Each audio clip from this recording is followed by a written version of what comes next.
Am I the boss today? Yes. All right, sugar tits. Afternoon. What do you mean afternoon? Mate, I have been here since the crack of dawn making a list of everything we still need to do on the Mazzari. All right, what do you want, a gold star? Well, that would be nice. But would you like to hear it? Because it really is rather long. What, like? No, the list, but yes. No. Right, so today we're fitting brakes, aren't we? Yes, brakes is today. Doing the brakes. Right, on top of that, what's left to do on the car is engine and gearbox we need to fit. We need to change the alternator because Mazda put the wrong one on. We need to fit throttle bodies to it. We need to make and fit a pedal box, fit a differential, make and fit a prop shaft. We need to fit coolant pipes and an expansion tank. We need to modify, make and fit a wiring loom, and with that we need to put a fuse board in. We need to make a steering column and fit that, design and make an exhaust system, make a dashboard binnacle plate and install the gauges into that, fit a handbrake, fit a body shell, make a boot, bonnet and door frame system for the car. We need to make seats, trim an interior, make a windscreen, fit brightwork, and that is before we've even prepped and painted the body shell. Sounds like you're going to have a busy day. Yeah. And speaking of which, actually, how is the body coming? It's coming slowly, which is great if you are with aerial cable, but not so much if you're building a car. Okay. Yeah. So, brakes. Yes, today we are fitting the notorious brake calipers. Yes. But yeah, well, I know what you're going to say. Trust the process. But I just want to put it out there for everybody. My money is still that these are the wrong ones. Right, yes, we are going to fit the calipers. But before we do that, we need to clean the discs and prep the pads. Why do we need to clean the discs? They've literally just come out of the box. Well, Arthur, if we don't clean the discs, they will be about as effective as a Russian peace talk. You have to get the protective coating on. I'm Isaac, you're Hugh. Who the F is Arthur? Arthur. Arthur, job mate. You serious? Okay, well, once we get these calipers on, all the brake lines connected, we can bleed the system today, right? Yeah, about that. What have you done? I still need to, like, oh, so not what have you done? Make a pedal box. More what haven't you done? So, who's Arthur now? Apparently, that's me. Clearly, I needed to get a wriggle on, and after a couple of hours and much ridicule from Pete, I finally had the finished pedal box ready to fit. Right, sir, pedal box is done, and if I do say so myself, it is looking rather splendid. Hey, I am impressed, but is it going to work? Well, 60% of the time, it works every time. So calipers now, mate. We are going to find out if you've actually got the right ones. Well, you nervous? 60% of the time. Once was enough, my dear boy. Once was enough. Okay, but seriously though, we're going to get the calipers on, but we're going to fit the carriers first. I've already laid out the boxes with the corresponding calipers to each corner, so we shouldn't be able to get these upside down. How would, I mean, I'm looking at it, and how would you even know if they're upside down? Well, that's a very good question, and people at home might not even know this, but general rule of thumb is that we need to have the bleed nipple at the top of the caliper. See, air rises, so it'll come through the caliper and it'll rise out the top through our bleed nipple. If we have it the other way round, all that happens is the air will come into the caliper, it can't go anywhere, and it gets trapped in the top of the piston, and then we've got no brakes. Right, we obviously kind of need that, and that makes perfect sense. I knew all that already. Well, it should do, my dear Watson. You see, it's physics, my dear boy, and therefore it's supposed to make sense. Okay. Should we get cracking? Yes, I think we should. Let's go! Okay. Done. Have a bang on that. Bang what? Where? No, halt. We not bang, we not smash. But Well, what did you mean? carrier fits, my dear boy, and that means we have bigger brakes, and I am geniusness. This is not a precedent I would like to set with you. So, you mentioned earlier about prepping pads. What did you mean? First of all, I'm going to give you my smug face. We can wipe that off very quickly with the hammer, Terry. Right, so pads. Yes, Yeah. we prep them. See these little ears here? Basically, all I've done is taken the powder coating paint off of those. Sometimes you get a bit of a build up on these and they can just get a little bit sticky inside the carriers. So that's why we'll just take that off. Once we put a bit of couple slip in there, they'll go in and out really quite easily. What did you take it off with, like a file or a bit of sandpaper or something? Yeah, you can use a file. I literally just touched these down with an angle grinder and a flat wheel. It really was that quick. So these will go in here and slide into our carriers in place here. Okay. And then just like that. So we'll copper slip these up. Yeah. So we don't get any squeakiness from the brakes. Nice, nice. We've also got some shims in here, so I'll get those fitted. If you're happy, mate. It doesn't sound complicated at all. So You crack on with that side. Wicked, let's go. Fantastic. Right, ladies and gentlemen, we have our calipers and our pads fitted. And at this particular point in the show, I was going to show you how we're going to be using this pump system to bleed the brakes. It's very simple. We literally attach this end to an inflated tyre that pushes air into this bottle that's full of fluid, pushes the fluid through this cap into our brake fluid master cylinder, and that goes through the system, and it's a simple case of bleeding the brakes.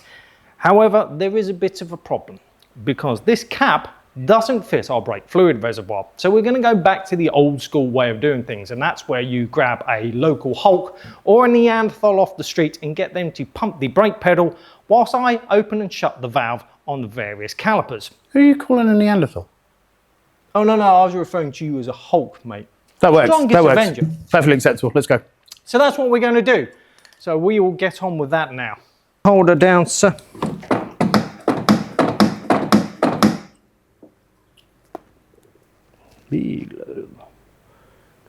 Right, a couple of pumps and hold her down.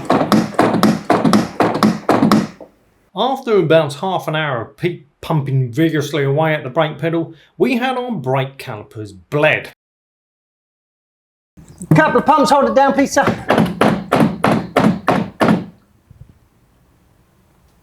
Right, I think that's it. I think that is all she wrote. Do you want to try the brake pedal? So see if we've got any brakes. So we have brakes?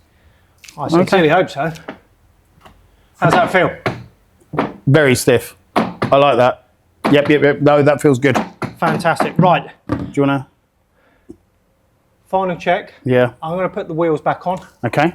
And then we'll rotate them just to make sure that they stop. Should do, because we've got a brake pedal, but it's just a final check. Okay. So I'll quickly go around, whip these on. Yeah. Ready? Yep. That stopped really rather quick. Did it stop? I'm not even. Okay, do you know what I'm going to do? I'm going to finger it. That sounded weird. Actually, I am going to put the cap back on the brake fluid reservoir. There we go. That's on. Right, ready? Yeah. No. I'm not. We got mate, brakes. Okay, I'll do it with my little finger. Not as impressive. Go. No, rear brakes will be weaker than the front. Oh, will they? Okay, try again. Yep. Will they? Yeah. Because you've got more weight in the front, so that's why your brakes at the front will generally be more powerful than the back. It's that pleb valve, isn't it? Yeah, and again. Yeah, that looks pretty damn quick. Right. Stick a fork in me, Turkish. I'm done. That is banging. So, ladies and gentlemen, we now have brakes for our car. We've got one final job to do. While we're here and we've got the fluid in the system, we can test the brake light switch. That's a hydraulic switch that comes off the master cylinder. How do we do that? Right, very, very simple. We get a multimeter and we set it for a continuity test. My multimeter on continuity basically gives you a loud beep. Right. And that lets you know that there's no break in the circuit, so you'd use it for testing wires and bits and pieces. Okay. We can do exactly the same thing here. So I'll put a probe on each one of the ends. Yeah. You put your foot on the brake and then we should get continuity. It should activate the switch and we should get a nice loud beep. Okay. We already know we got brakes, so it's just testing the switch before we get anything in the way. So I'll grab the multimeter. Let's go. And then I'm ready. Right, so now we're going to just test this brake light switch. So I've got my multimeter here. If I set this for continuity and I touch these two probes together, we should get an audible beep, which I hope, which is all good. Now, what I'll do, I'll attach the probes to the plug on the end of the switch. You press your foot on the brake pedal and fingers crossed, we should have a beep. Let's get this in here. It's a bit tight in here. Doink. Okay, like tiger. Right, do you want to give it a presser? We have a beep! We have a beep! Nice. Okay. Yes, we are absolute legends. Check us out. So we've got brakes on. They're bled. working because the wheel stopped. Yep. Brake light switch is working, so that means the fluid's getting around there. Mate, I think that is all she wrote. Cool beans. That means... Yes, Doesn't I know it? you're going to be getting very excited because our next job is to fit the engine and gearbox. Loud noises. Loud noises, yes. But before we do that, I've got something for you to get even more excited about. I'm going to take you on a journey of the river of revelation, sir. On camera. Yes, as we head on over to another table talk, because I've got something amazing I'm going to talk to you about this week. Okay. A grand reveal, if it were. Sounds so promising. come join us over at the table. We'll see you there.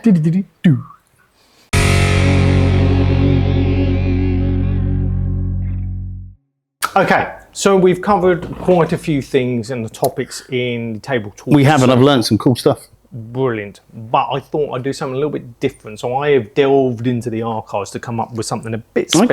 Okay. But before we go there, I've got something even more special to announce to the viewers at home. Okay. I'm going to ask you something. Do you like free shit? Of course I like free shit. Everyone likes free shit. Well, that's good, because we've got a very special announcement. We are giving you, the viewers, the opportunity to win this custom-built Ferrari coffee table. It does look epic. I have been eyeing it up ever since we sat down. Yeah, that's it. So, rather than us just turn around and constantly asking you to hit the like and subscribe buttons and boring the hell out of you, we thought we would give you something in return.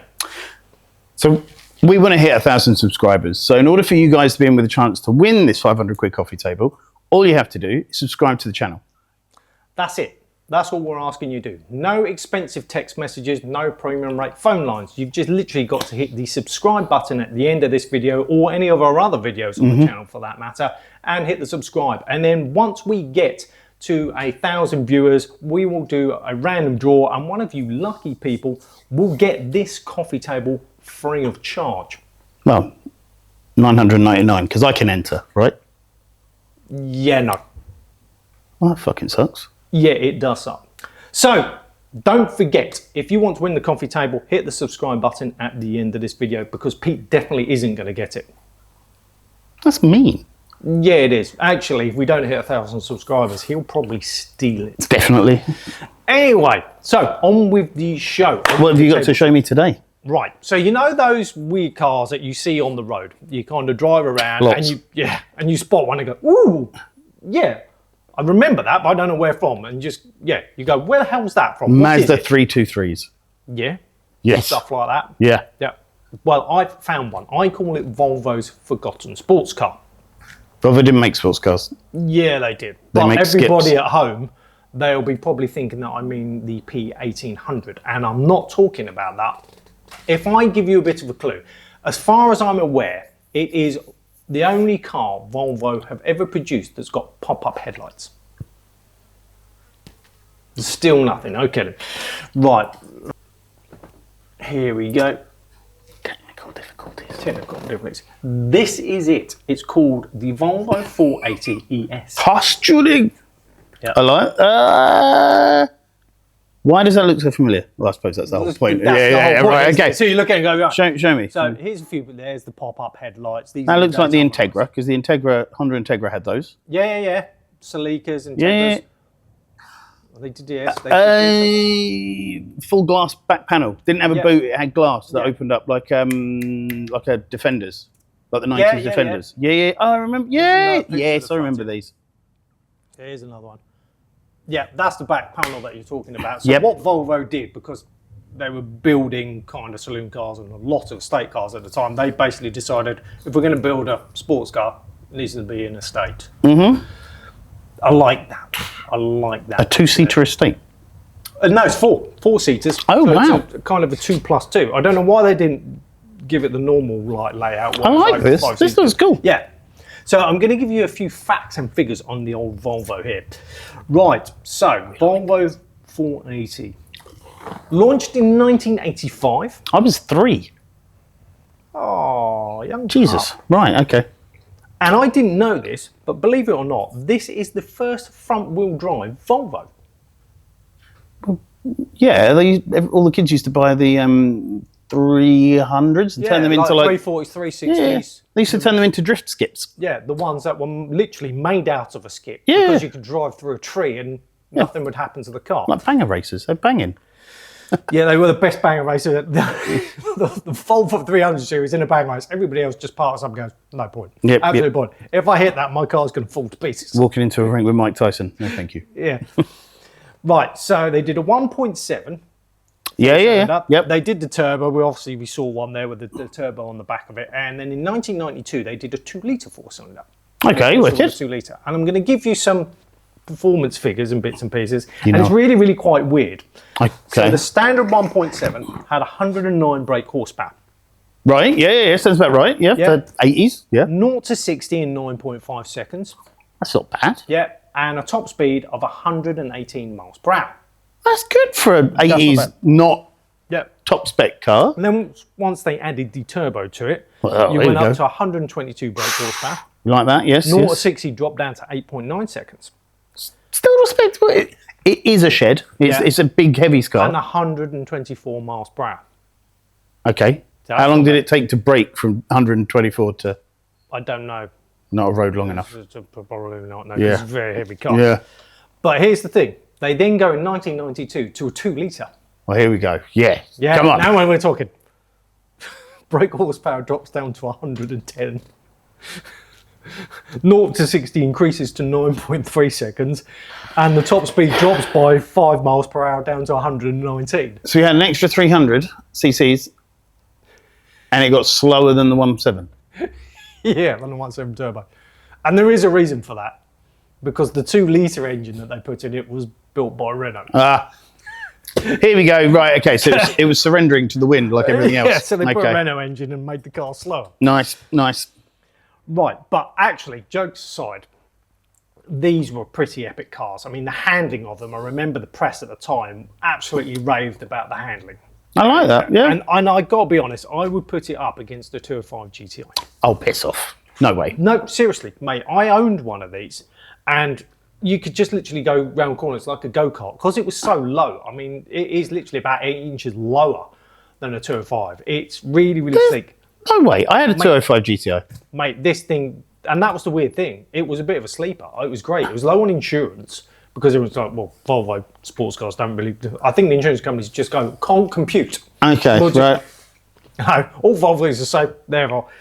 But I'll give you performance figures of a 205 GTI for comparison. So I've got 1.6 and a 1.9 here. The 1.6 had 104 brake horsepower, 0 to 69.1, and 118 miles per hour. Still faster than 1.7. Yep. No, top speed exactly the same as 1.7. Not the 1.7 turbo, the 1.7. No, this is comparing the 1.7 and this. I thought you said The turbo's quicker. I think So 9.1 is a little bit quicker 0 to 60, but same top speed. The 1.9 GTI, when you compare that to the turbo, 1.9 GTI has exactly the same brake horsepower, 122. It can get to 60 in 0.1 of a second quicker. There you go, so faster. Yep. 1 mile an hour slower. Not true. Not true. Not true. That's just purely momentum down a hill because it's so heavy. That's why it's That's it with the Volvo, isn't it? Yep. Once it gets up to a certain speed, Adds momentum inertia. just carries Yep. on going. That's what it is. Yep. So yeah. That's bullshit. 205 would wipe the floor with it. Yeah, I'll rephrase that. My 205 would have wiped but the yours floor with wasn't it. exactly standard, was it? No, Mr. Insurance Company, it wasn't standard at all. It wasn't a MI16 2-litre engine at all. But here's the thing, and this is why I brought up the Volvo. 205 GTIs now are becoming massively expensive. Rare as hen's teeth. They're almost as valuable as a Mark 1 GTI. It's crazy. Yeah, you've got Escorts that are becoming stupid money, XR3Is and RS turbos. They're all fetching, I mean, I would say high teens, mid-20s. If they're in concourse conditions, you're probably looking at £30,000. RS turbos are crazy money. Yeah. But yeah, the little hot hatches of the 80s and 90s are obscene. Yeah. Obscene Well, I'm money. thinking, if you just want to go a little bit left field, you should consider one of these if you want an investment car. I would I consider found one of these for sale on eBay the other day for £3,500. I'd And consider considering what it's up against, you know, the regular cars, I think that's good value for money. I would consider a sporty cheese wedge for £3,500. Yeah. And also the P1800s, which were the 1960s Volvos kind of sports cars, they're stupid money. They're 2030. I saw one, a concourse one, that was £50,000. No idea what those. Purely from the rarity. P1800s are so rare. And I think the Volvo 480 will get there. And this is the reason why I'm picking the Volvo 480. Right, how many of these are on the road? What? What are we talking about now? 205s? What? No, the 205s, there's thousands of them. 7. No. Oh, okay. 23 1.7 ESs. Only 23 are registered on the road in the UK. The rest of them, the 1.7 turbos and the 2 litre. They're just still tucked away in some old dear's garage, aren't they? Those ones. Yeah, 138 are the other two. What, the turbos? Yeah, and the 2 litres. They for some reason they combined them. So the Swede nuts, and there are some of you, we know, have got 161 in total between the 2 cars, between all of the Volvo 480s. That's mad. I would have expected loads more. So they're incredibly rare compared to your RS turbos, your XR3Is, your 205 GTIs. There must be more 360s than 480s. I've seen loads of 360s over the years. Yeah. Wow, that's crazy. It's such an oddball car. And that's why, like I said, that was the whole idea of the table talk. It's one of them cars where you see it go past and go, what the bloody hell is that? I've seen it before. I don't know what it is. And you remember it from China, and that's it, because they were so rare to start off with. Odd one, very odd one. Because the normal kind of old people didn't want to buy sports cars because they couldn't get in and out That's of them. not a sports car. And people that wanted sports cars didn't want to drive a Volvo. Yeah. So that was it. That's what made them rare. But I'm thinking, actually, if you want an investment car, you know, you want to buy something that's not going to lose any value, it's going to be investment, you know, a bit of an oddball. True. That is a car. Not that I would ever recommend a French car by a Peugeot. Yep. No? No. We're talking about Volvos. Anyway, so that kind of concludes the table talk. But if any of the viewers at home have got oddball cars in the back of their mind, maybe the Renault Alpine A610, that was a bit of an oddball car. It was like the Lotus Esprit equivalent. If you've got anything like that in the back of your mind, then drop us a comment on the video, or you can go over to our Facebook page, send us a message, maybe send us some pictures and go, do you remember this? That would be great to hear from all you guys. We have a Facebook? Yes, we do have a Facebook page. It's literally The Car Shed. Look for the logo, find the Facebook page, and yeah, hit us up with a message, a comment or anything. Send us pictures. You might actually have a really oddball car, and we'd love to hear from you if you have. And that brings us really quite to the end of the show, sir. But before we go, don't forget, hit that subscribe button and you get the chance to win this amazing coffee table. When I say it costs you absolutely nothing. Right, sir, without further ado, we have got to the point of the show where we say... good night. It's goodbye. Goodbye. And... Godspeed. And Godspeed. I got that one all right. Yeah, see you next time.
Meep, meep.